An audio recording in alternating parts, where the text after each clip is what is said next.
Hello, welcome to the Art Gallery of South Australia. Welcome to the Elder Wing of Australian Art.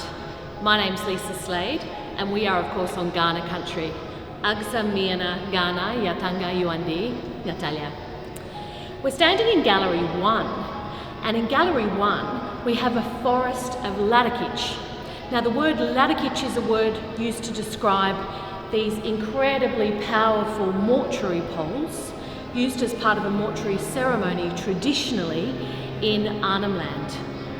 In this gallery, not only do we have a forest of ladakich, but we also have a soundscape that you can hear in the room the moment you cross over from the entrance to the gallery into the galleries proper. Among the artists in this room is the artist Mr. Wunamura. Mr. Wunamura has drawn specifically on the Macassan tradition. He does that by the types of designs that he creates across the ladakich. This one here on my left features a triangular design. That triangle references the sails of the prau that would carry the Macassan and Bugis fishermen. On my right are the clouds, or the wanyupini, that of course are the trade winds that would enable those Macassan and Bugis fishermen and women to come across to northern Australia. The exchange that has happened for hundreds of years between Southeast Asia and northern Australia is one that has left deep residues in this country. In Yolngu language, for example, there are many words that have a Southeast Asian origin.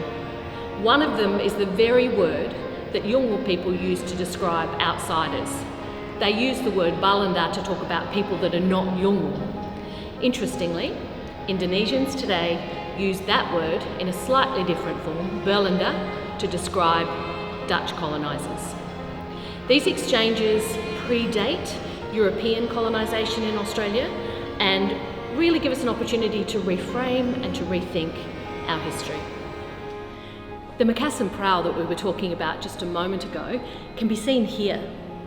This is a painting from 1948. It's a bark painting that's been made on Eucalyptus tetradonta, the same stringy bark that the ladakich are made from. It was painted by Mini Mamarika, an Andaliaqua artist from Grote Island. In this particular painting, you can see that the Eucalyptus tetradonta has been flattened and then covered with a black ground, a manganese ground. On that ground, using natural pigments, the prau has been depicted. Not just the prau, but its fishermen you can see here on the boat itself.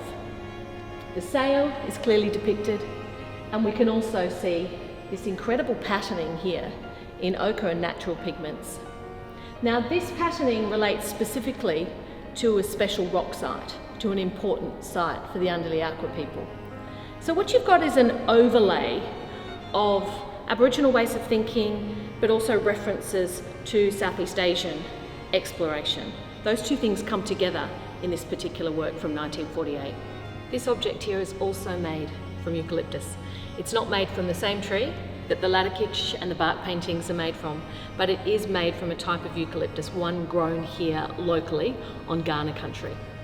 We are looking at a mulabaka. We are looking at a Kaurna shield and a very early example of a Kaurna shield. You can tell by the marks and divots in the object itself that it's an object that has been used, not necessarily as something in an art gallery, but used as a shield, as a parrying shield or a protective shield. What's also visible are these deeply incised or inscribed lines that have been filled with red ochre. Now this mulabaka is believed to be one of just a handful of traditional Kaurna shields. There are a couple of different types of Kaurna shields. This Kaurna shield reminds us that we're on Kaurna country, and it is holding a series of really rich conversations with objects from across South Australia.